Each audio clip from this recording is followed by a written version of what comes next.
It all started over a year ago, living in my current small neighborhood. It was unusually hot in our house for October, and my sister figured it'd be a good idea to keep her window open for a bit of air. She was doing her homework and I was getting ready for bed when suddenly she burst into my room. She frantically says that she heard some noises outside, sounds of leaves crunching under a person's steps. I believed it to be an animal, so I walk into her room and stay there for not more than 5 minutes until I hear leaves crunching. We quickly glance out the window only to hear the sound of something running away in the woods. But that wouldn't be the end of the story. During the winter, I enjoy exploring the woods towards the back of my house, climbing trees and traveling further back to the fields. I remember the events very clearly.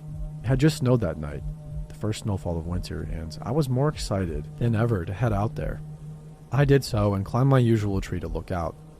I gave a cursory glance around me and at the ground when I noticed something strange. Footsteps leading away from my house.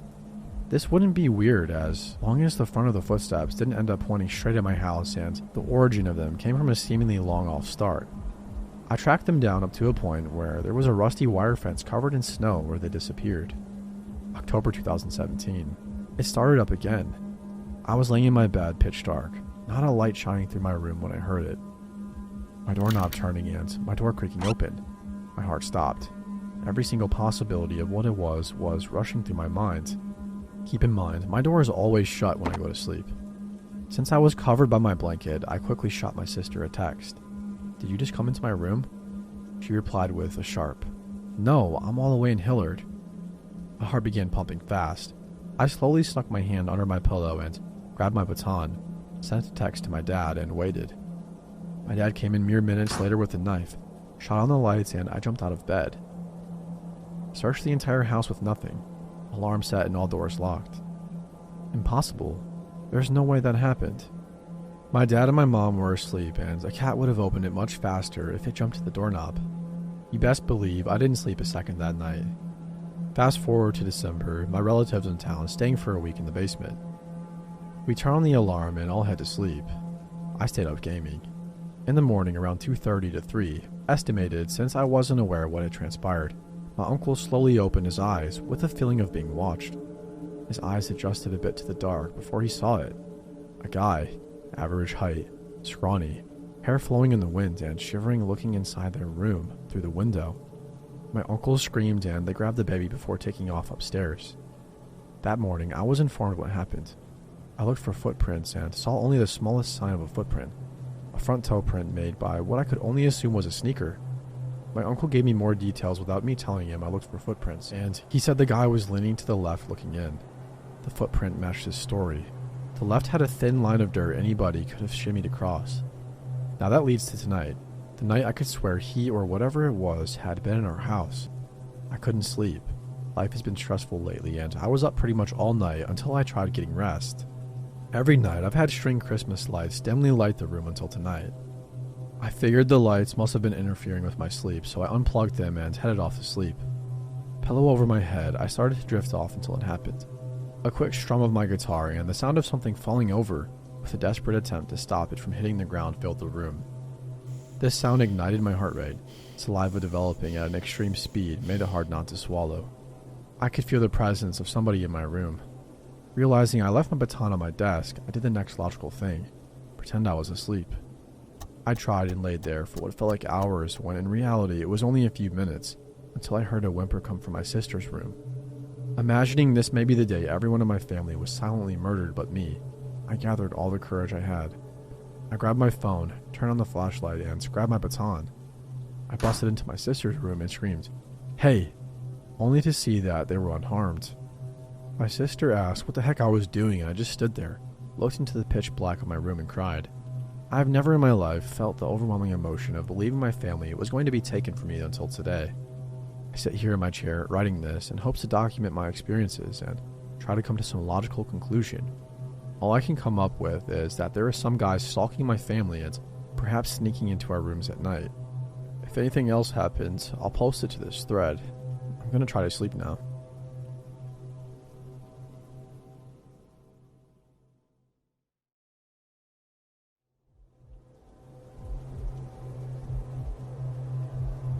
This week has been hectic.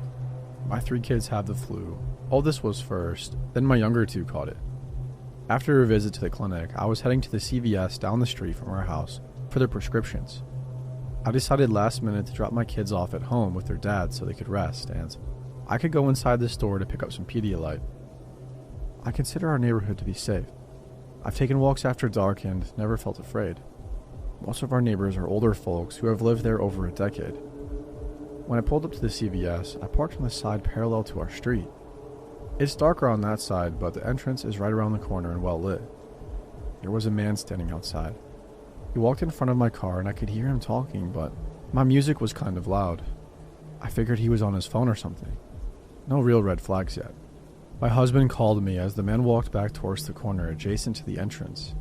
I got out of my car, still on the phone, telling my husband, yeah, the kiddos have the flu. I'm picking up medicine at the CVS, etc. In a very pleasant voice, the man says to me, "Hey, I got a question for you. You know where Main Street is?" I, assuming he is asking for directions or the location of something, tell him I do. I'm still holding my phone to my ear. It's in a bright pink case, so I'm sure you could see it. Now, this man is standing directly in front of me. There is a pillar and a trash can behind him. Around the corner is a propane cage and a red box against the store's wall. Getting past him would have put me in arm's reach. Next, he asks me for a ride there. To a homeless shelter. It's very cold outside and he doesn't want to freeze. I empathized with him, but I said I couldn't. I offered to buy him some gloves and or a blanket, and to ask if an employee in the store could assist him in finding a ride. This guy's face instantly changed to pure rage. Then right back to pleasant. Well, you know what happens to homeless people stuck outside. You're going to help me. It's right down the street. I'm standing there unsure what to do. My husband is on the phone asking me what's going on. I gently tell the man that I don't feel comfortable doing that and that I have the flu. I don't, and my husband is on the phone with me. "I don't care about the flu," he said. Now he's getting more angry and not moving away from my route into the store. I didn't want to turn my back on him to go to my car, which was several feet away in the dark. While this guy is glaring at me, I decided to quickly walk past him. I had my mask from the clinic in my jacket pocket, so I pulled that out and held it in front of me while I moved towards the trash can. He looked disgusted, but kept telling me that I needed to give him a ride, that it's right down the street, and kept insisting. But I know where that street is, and it's not as close as he says. He tried to guilt me, and his words felt threatening, but he didn't actually threaten me verbally. Once I was around the corner, I rushed into the store straight to the pharmacy. My husband said he's calling the police. He heard the way the man was talking to me and said to stay in the store. My knees were shaking. I'm not usually the type to be afraid when confronted. When I got to the pharmacy, I interrupted the pharmacist and a customer, apologizing, then told them what happened. The pharmacist sent the store manager out. A tall guy with a long beard. Looked like he doesn't take crap from people. The police had already arrived. The man was told to leave, which he did momentarily. He came back inside the store yelling obscenities and something about me. Now the store manager has told him to get the heck out. He's trespassing on the property. The cop came back to talk to me and told me she has arrested him many times. He's loud and likes to yell at people, but he isn't violent. The pharmacist had me hiding behind the screen where they gave vaccines and left the half door to the pharmacy cracked open in case I needed to get out of there. The cop had also told me this guy's first and last name, as did the store manager. Is that normal? The prescriptions are finally filled and I leave the store. The police park next to my car to keep an eye on me. Oh, and the man refused a ride from the cop to the shelter. Later I looked him up. His name is unique, so he was easy to find online. Surprise, surprise, he has a long record spanning 3 states and several counties. Tons of public intoxication charges, DWI, urinating in public, assault and battery, and indecent exposure. I also looked up the homeless shelter. Yeah, as I thought, there isn't one where he wanted me to take him, but that area is super sketchy. Earlier today, I went to the corner store across from the CVS and told my friend, the overnight shift employee, what happened. She kicks him out of the store and calls the police every time she sees him because he yells and threatens customers.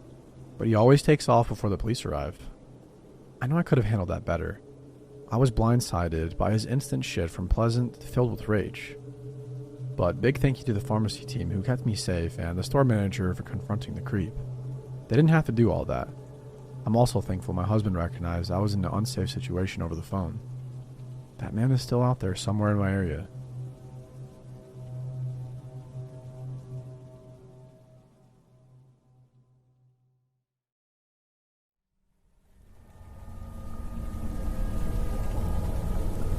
I was on a road trip a few years ago going back home from college. I had gone to a university that was a 10-hour drive from home. When I was done with school, I packed up my car and was on the way back. I never really brought that much stuff, but my car still had a lot in it. I drove this old car that was kind of in bad shape. It had a lot of miles on it and often had problems. But I was in college and didn't really have that much money, so I had put off getting it fixed. Also, because of not having much money, I was planning on driving home all in one day and not stopping at any hotels. After driving all day, I found myself only about 2 hours from home, but driving on some really quiet highway. There were mostly woods on both sides of the road, and things were very quiet as it was now 10 p.m. I was not that tired yet and was used to staying up late from being in college and stuff. So I continued with my driving and was just happy that I was almost back home. But then the engine started sounding real bad and my car ended up breaking down on the side of the road. My car came rolling to a stop and I didn't know what to do. There were really no other cars on the road. I took out my phone but wasn't getting a signal. This made things go from bad to worse. Now I really didn't know what I should do. I had no idea exactly where I was. I knew the general area but did not know if there were any gas stations or stores nearby. I hadn't seen any signs, and as I was looking around, I didn't see any lights off in the distance or anything like that. Nothing indicating that there were businesses up ahead. I thought about getting out and walking, but who knows how long that would take. As I sat there, I was trying to get my phone to work. I didn't know another option. I knew that my car had problems, but I didn't know enough to try to fix it. There was no use in messing around with the engine or anything. If I did, I would probably just make things worse. After maybe 10 minutes of trying my phone, I figured that my best bet was to get out and walk. I couldn't think of anything else to do. Every minute or two, a car would drive by, but nobody stopped to help me. And I was not mad about that, because who knows who would be out driving on the roads late at night. It could be some creep or weirdo. Still, I was kind of nervous to get out of my car. It was so dark and quiet outside, and I didn't know how long I would have to walk for. I was nervous about people, but I was also nervous about animals as the woods was dense and there was lots of wildlife in the area. Then, just before I was about to go outside, I heard a knock at the back window of my car. It startled me and I'm sure that I jumped. When I looked back, I saw some guy standing by my rear passenger side window knocking on the window. I remember that the guy was balding and I had no idea where he had come from. It looked like he had just come straight out of the woods. He also had a bit of a beard and there was no car on the road behind me. Right next to me was a ditch to the right and then the thick forest. I was not aware of anybody's property or anything like that either being nearby. I looked back to the man who now saw me, but he didn't say anything. He was just standing there. I didn't know what to do. I waved at him, but the guy didn't wave back or say anything. Then he tried opening the back door, which was locked. The guy then walked around my car to the passenger side and then around to the front of my car. During the whole time, he did not say anything at all. Then he arrived at my driver's side door and tried opening that. Then the guy started knocking at the window when the door didn't open because of it being locked, all the while not saying a word. I was so creeped out that I did the only thing I could think to do. I tried starting my car again, and miraculously, it started. I hit the gas and drove away from there. The man was left standing there on the side of the road. I got back onto the highway, and thankfully my car was able to make it all the way back home. After that, I took it to a shop and got it fixed, because I wasn't taking any more chances after that experience. Looking back, I think the guy came from the woods. I don't know where else he came from. What he was doing in there, I don't know. But I'm really glad that I got away from him.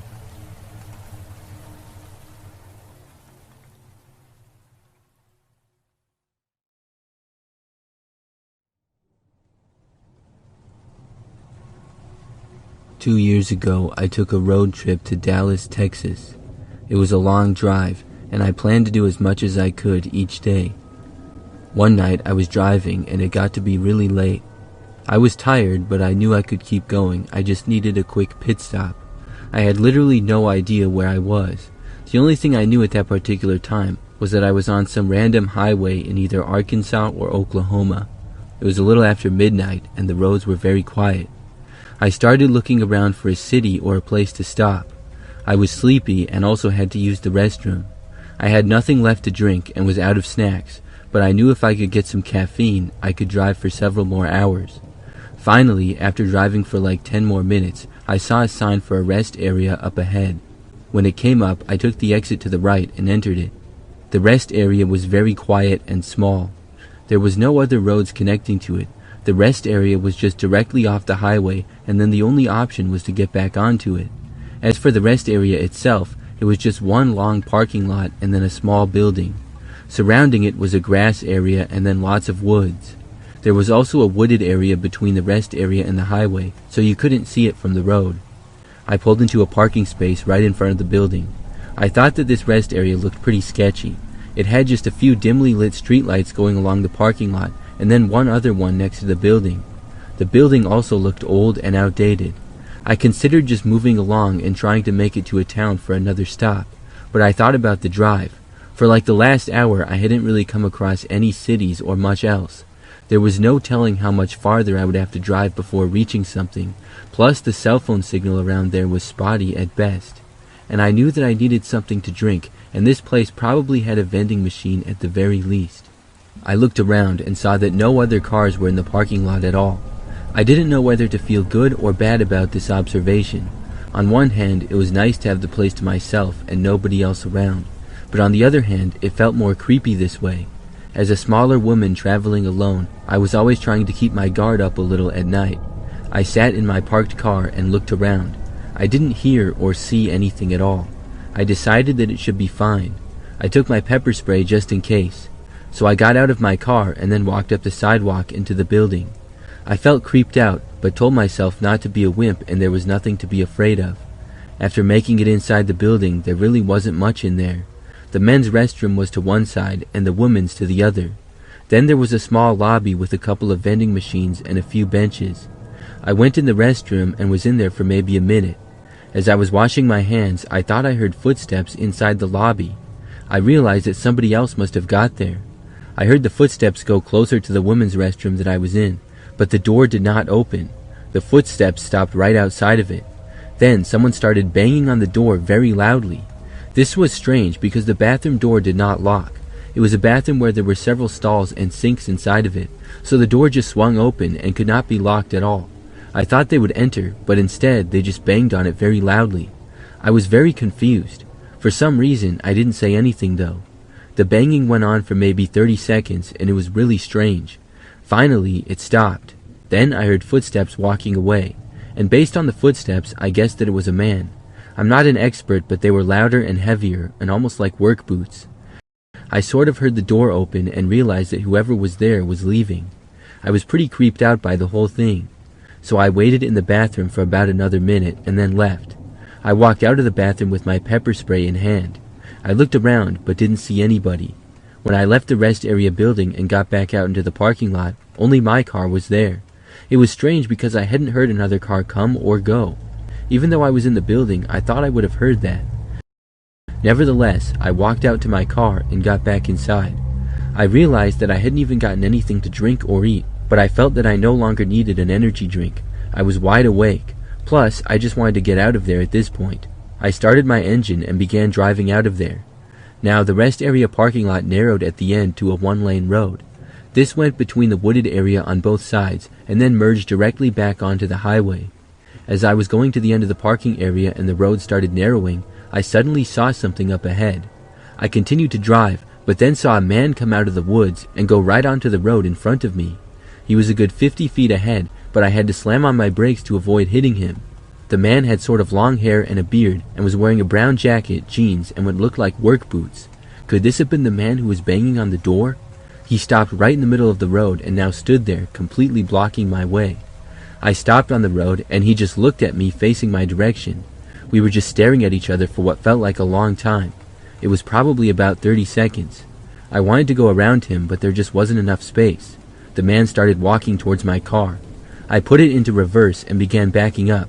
He didn't say anything or make any motions to me. He didn't wave or ask me to go around him or anything. As I backed up, he started walking faster. I realized that he was coming after me and I hit the gas harder. As I reversed more, the man started to run after me. I backed up all the way until I was in the parking lot. Then I turned the car around and started driving away. The man stood there back towards the end of the lot. If I wanted to leave, I would have to go past him. But then I decided to just go out the wrong way. I drove to the entrance and went along the one-way road there, going the wrong direction.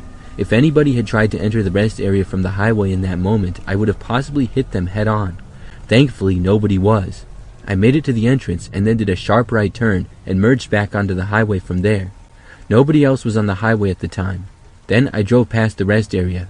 When I passed by where the rest area merged back onto the highway, as I was getting up to speed still, I saw the man again. He was standing on the side of the road just past the rest area exit, looking at me. I was so creeped out. I drove a ways and then called 911 and reported the guy. I was told that a police officer would go to the rest area and check it out. I never heard anything more. Looking back, I'm still wondering who that guy was and what he was doing. He definitely seemed to be up to no good. With just him and I alone in the rest area that night, it was a very creepy encounter.